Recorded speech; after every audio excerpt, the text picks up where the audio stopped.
রিকশা মার্কা, আল্লামা মামুনুল হকের মার্কা রিকশা মার্কা, আল্লামা মামুনুল হকের রিকশা মার্কা, শান্তি শৃঙ্খলার মার্কা রিকশা মার্কা, জুলুম অত্যাচার থেকে বাঁচার মার্কা রিকশা মার্কা, রিকশা মার্কা, শান্তির মার্কা রিকশা মার্কা, জুলুম অত্যাচার থেকে বাঁচার মার্কা রিকশা মার্কা, জনগণের মার্কা রিকশা মার্কা, আল্লামা মামুনুল হকের রিকশা মার্কায় ভোট দিয়ে জয়যুক্ত করো। এলাকার মানুষজনের যে সাড়া পাচ্ছি তাতে আমরা তাদের সঙ্গে কথা দিয়েছি, বাংলাদেশ খেলাফত মজলিস চুয়াডাঙ্গা 2 আসন থেকে যদি আমরা নির্বাচিত হই তাহলে ইনশাআল্লাহ আমরা জনগণের সেবায় জনগণের পাশে থাকব। বিশেষ করে আমাদের এই এলাকাটা কৃষিপ্রধান একটি এলাকা, কৃষিপ্রধান এলাকা হিসাবে কৃষি কোনো ইনস্টিটিউট আমাদের এখানে নাই।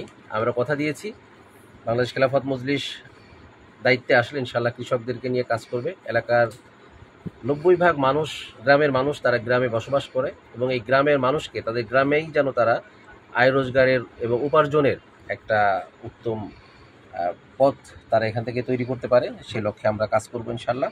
এবারের মার্কা রিকশা মার্কা, আল্লামা মামুনুল হকের মার্কা রিকশা মার্কা, আল্লামা মামুনুল হকের রিকশা মার্কা, শান্তি শৃঙ্খলার মার্কা রিকশা মার্কা, জুলুম অত্যাচার থেকে বাঁচার মার্কা রিকশা মার্কা।